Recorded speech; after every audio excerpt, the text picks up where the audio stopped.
प्राप्ति के कारण है। अर्ध चंद्रमा जिनके मस्तक पर शोभायमान है। मंत्रों के साथ एवं मुक्तिदन द्वारा समस्त पाठ करने वाला स्त्री पुरुष मुक्त पा लेता है। अतः इसका ज्ञान होना आवश्यक है। उस विचारणादि इसी सूत्र द्वारा पाठ करके सिद्ध होती है, और जो इस सूत्र का पाठ करके सत्य के पाठ मात्र से करते हैं उन्हें देवी सिद्ध हो जाती है। विचारणादि प्रयोजन में जब उन पुरुषों को मंत्र औषधि आदि किसी अन्य साधन की आवश्यकता नहीं पड़ती, बिना जब से ही सभी विचारणादि सिद्ध हो जाते हैं। क्या समस्त विचारणादि सिद्ध हो जाते हैं। इस प्रकार के लोगों को संभावित के निवारण के लिए सदाशिव ने लोगों को बुलाकर आज्ञा दी कि हाँ योग सिद्धियां देने वाला तो स्तोत्र है, को भगवान शिव ने कर दिया। इस स्तोत्र के पाठ द्वारा प्राप्त होने वाला पुण्य कभी समाप्त नहीं होगा। साधक सभी प्रकार का पुण्य प्राप्त कर लेता है, इसमें कोई संदेह नहीं। अष्टमी के दिन एकाग्र होकर जो अपना सब कुछ भगवती को अर्पण करते हैं और ग्रहण कर लेता है अन्यथा नहीं। इसी रूप से तिलक द्वारा महादेवी जी ने इसे भी कीलन कर दिया है। इसके द्वारा जो सप्तशती को निष्कीलन करके स्पष्ट होने के पाठ करता है वह सिद्ध हो जाता है। देवी जी का गंधर्व होता है, वह कहीं भी घूम रहा हो उसे कोई भय नहीं होता, न उसे अकाल मृत्यु होती है। देहांत होने पर वह मुक्त पाता है। इसलिए इस तिलक स्तोत्र को समझकर तथा उसका कीलन करके पाठ करना उचित है। जो इस प्रकार नहीं करता उसका नाश होता है। कभी तो बुद्धिमान इसे समझकर ही कीलन का पाठ आरंभ करते हैं। जो कुछ भी रमणियों में सुंदर सौभाग्य आदि दिखाई देते हैं वे सबके सब श्री देवी जी के कृपा के फल हैं। इसी कारण इस शुभ स्तोत्र का जप सदा करते रहना चाहिए। इस स्तोत्र के मनुष्य में पाठ करने से थोड़ा फल मिलता है, उस स्वर में करने से अधिक फल मिलता है, बड़ी सिद्धियां प्राप्त होती है। अतः उस स्वर में पाठ आरंभ करें। जिस भगवती की कृपा के द्वारा सौभाग्य आरोग्य संपत्तियां शत्रुनाश तथा परम मुक्ति की प्राप्ति होती है। इस जगत की माता को इसकी अवश्य करनी चाहिए। जय माता शेरावली मैया की जय। देवी जी बोली जो पुरुष एकाग्र होकर से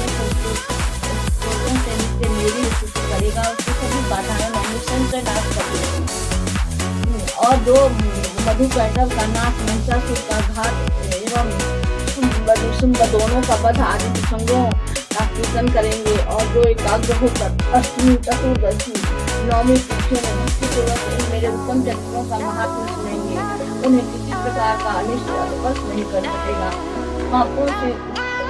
पापों से उत्पन्न आपत्तियां उन्हें दुखित न कर सकेंगी, न दरिद्रता प्राप्त होगी, न प्रिय का वियोग होगा, शत्रु का भय नहीं होगा, लुटेरे तथा राजा से भी कोई भय नहीं आएगा, और न शस्त्रों से, न अग्नि से, न जल राशि से कभी भय होगा। इसलिए मेरा महात्म्य एकाग्रचित्त होकर पढ़ना चाहिए एवं भक्ति से सदा सुनना चाहिए। मेरा चरित्र परम मंगलदायक है। महामारी से उत्पन्न सभी उपद्रवों को तथा तीनों तापों को मेरा महात्म्य शांत कर देता है। मेरे जिस मंदिर में मेरा यह महात्म्य पढ़ा जा रहा हो उस स्थान का मैं कभी त्याग नहीं करती, वहाँ मेरा सदा सानिध्य रहता है। बलिदान, पूजा, अग्निहोत्र एवं महोत्सव में इस मेरे सारे चरित्र का पाठ करें और श्रवण करें। इस प्रकार से विधि जानकर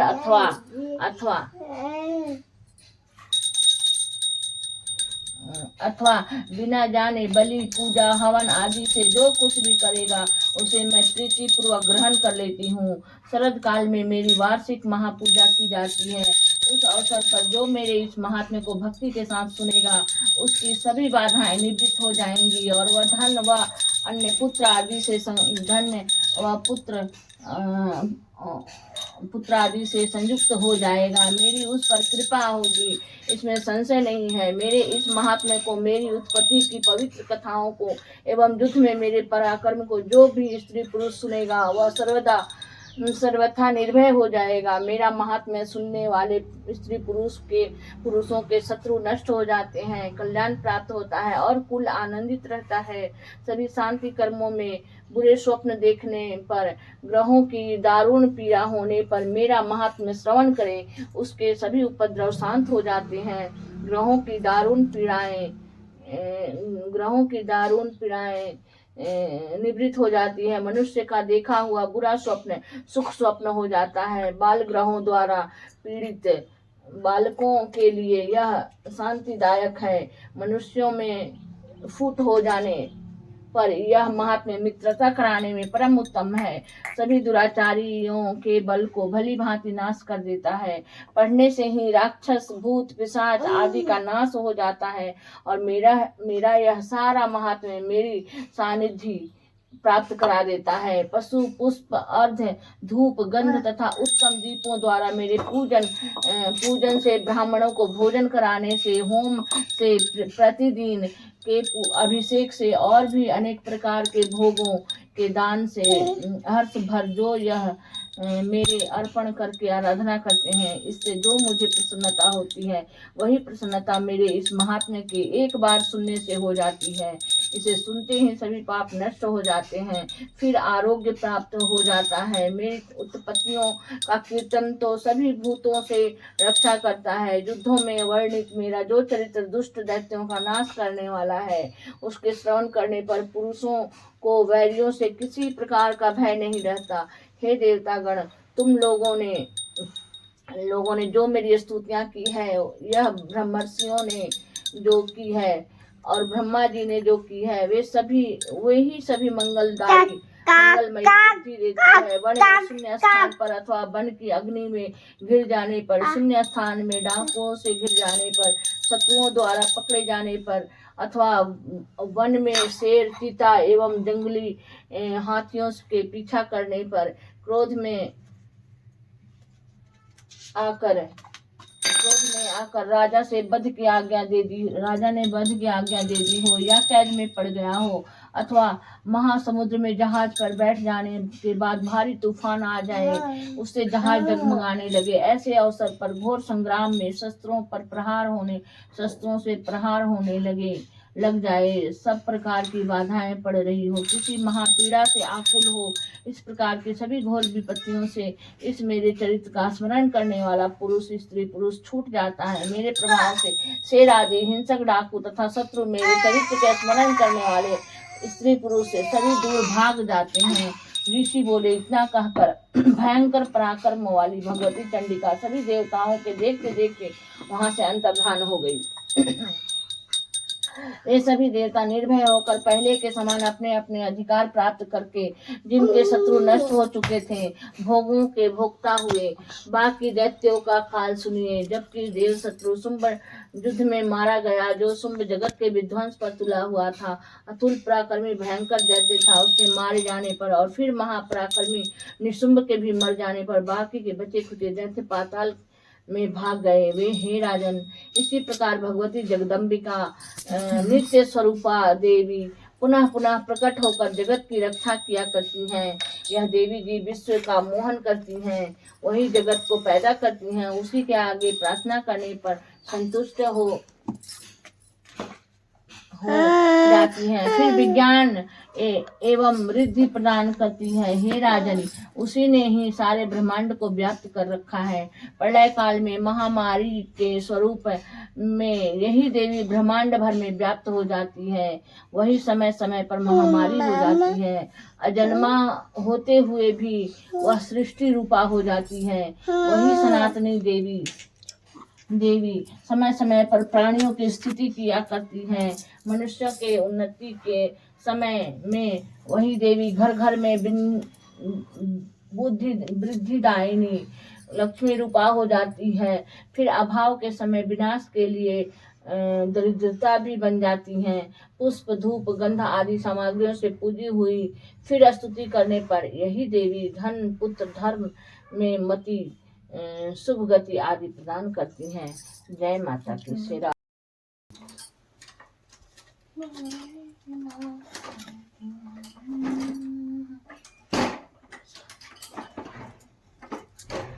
मालूम हम वाले बने छोटा माना चलो। अम्बे जय अम्बे गौरी मैया, जय श्यामा गौरी, तुमको निश दिन धावत मैया जी को